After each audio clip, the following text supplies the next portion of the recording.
سلام الغزالات، كي دايرين؟ لاباس عليكم؟ سنة سعيدة تدخل عليكم بالصحة والسلامة إن شاء الله وبطولة العمر وباش ما كتمناو. المهم البنات، هنايا جيتكم أنا أختي من الحاضر.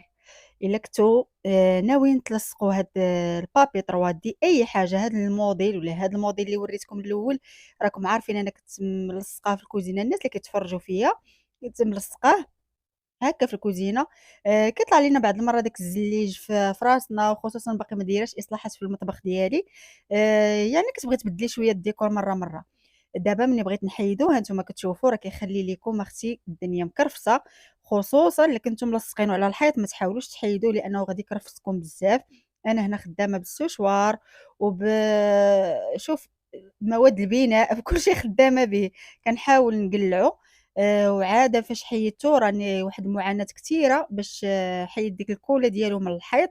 بالنسبة للجهة اللي ملصقة في الحيط، ملصقة داك البابي ما غاديش نحيدو، حيت إلا حيدتو غادي يخلي ليا واحد العيوب كبيرة، الصباغة غادي طير، خليته لاصق، حيدت غير هاديك البارتي هي اللي فيها الزليج. راكم عارفين رمضان جاي كنبغيو نبدلو مرة هكا الديكور. قلنا اشنو نديرو، نحيد هاد الشي صافي طلع ليا في راسي. نخلي المطبخ ديالي عادي. صافي حيدتو البنات بواحد المشقة كما قلت لكم. ايوا هنا البنات جيت نشارك معكم واحد الفكرة. حنا كلنا كنعانيو هاد الايامات معشة. الله يرزقنا الشي على قد النفع يا ربي. الحويجات ما بقاوش كيكرموا تبارك الله. ما كيكرموش الحوايج وكيتجمع لك وسخ اخر. هنايا درت واحد الفكرة، قلت واش غادي تنجح ليا وشاركتها معاكم. خديت اختي هكا اللي عندها هاد الماركه بحال الماكينه ديالي، ويلبول هاد الفيرسيون الاخرى. فيها واحد الميزة غادي تلقاو مكتوبة غير في خيشير، غادي نخليها لكم هنايا في الفيديو مكتوبة. بالنسبة للبنات اللي عندكم هاد الميزة، الدور ديالها هو أنها كتنظف الحوايج بلا ما. إلا كنتي زربانة على شي حاجة بغيتي تلبسيها مثلا فيها الريحة ديال العراق ولا فيها شي ريحة انت ما عجباتكش، كديريها كتصبن 20 دقيقة، صافي كترجع لك نقية نقية بحال تصبنات وهي كتصبن بالناشف، غير بالبخار. المهم البنات درت هاد الميزه للحويجات لانهم بقاو ليا باردين مقلاصين. ما يعني ما كيكرموش، عارفينهم كيكرموا غير في الظل غير في الدار هكا. كتبقى فيهم واحد البروديه مقلاصين وكيبقى فيهم واحد الريحه بحال ديال الماء. انا درتها باش نشوف واش غادي تحيد لي ديك الريحه من الملابس، وفعلا نظفاتهم ولاو سخان دفاو.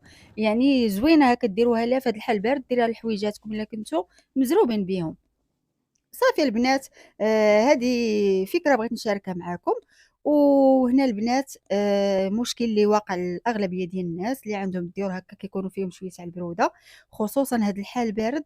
الناس بزاف غبنوا لهم الديور، منهم انا وقع لي هذا المشكل مع السدان ومع الشتا ومع البرد، ولا بحال الغمال في الحيط.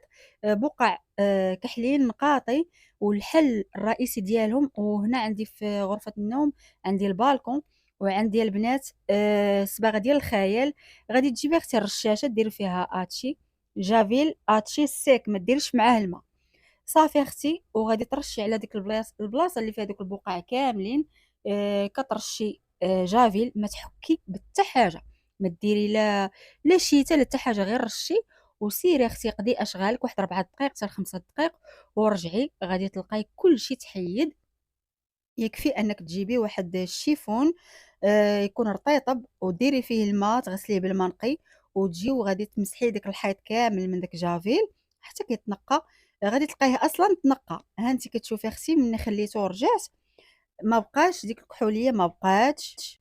غير جربوا هاد الطريقه على اي بلاصه عندكم فيها هاد المشكل ديال النقاطي ديال الغموله، مثلا في السقف. شفت بزاف ديال الناس عندهم في السقف ديال الحيط، عندهم في القبس. غير ديروها البنات، غير هو ديروا شي كمامه على وجهكم، لان راكم عارفين الريحه ديال الجافيل شويه مجهده. من الاحسن ديروا شي كمامه ولا شي زويف حزموا به نيفكم، ما تخليوش ديك الريحه ديال الجافيل تستنشقوها.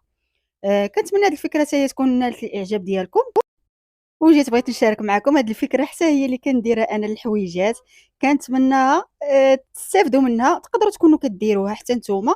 واللي ما كيديرهاش أنا غادي نشاركها معاكم. كنديرها أنا هكا ملي كتكون الشتا كتيرة وما عنديش مثلا فين نكرم الحوايج، كنشرهم هكا في البالكون. لا عندكم هكا شراجم أي بلاصة ديروا هاد الفكرة، غلفوا بالبلاستيك الملابس، وغادي يبقى داك الهواء كيدخل ما بين البلاستيكة. يعني والحوايج وكيكرموا، كينشفوا الحوايج وما كيفزقوش لكم واخا تصب الشتا. عرفتوا تبارك الله راه كرمت الحوايج في الايام اللي كانت ديك الشتا كثيره. هي الصراحه كيبقاو باردين شويه لان خصهم الشمس باش يسخنوا، ولكن المهم كينشفوا. ايوا هنا البنات كانت صبحت واحد الشميشه البارح. كرمنا دوك الحويجات الحمد لله، وصبنا الحوايج الاخرين. دابا راه كندوي معاكم والحبول عامرين تبارك الله ما شاء الله خاص الاخرين يكرموا. خرجت هكا الغطاء وداك الفراشات يتشمشوا شويه ويضرب فيهم الهواء، وصبح الجو تبارك الله زوين، والسما كتصفى سبحان الله ملي كتصب الشتا كيولي واحد الجو زوين بزاف. المهم البنات كنتمنى هاد الافكار يكونوا نالوا اعجابكم، ولاول مره كتشوف قناتي اختي ما تنسينيش من لايك وشي تعليق زوين. شاركي معنا حتى انت كيفاش كتكرمي حويجاتك اختي، راه انا سمعت الناس داروهم في الفران كاع. يلا البنات هلاو في روسكم والسلام عليكم.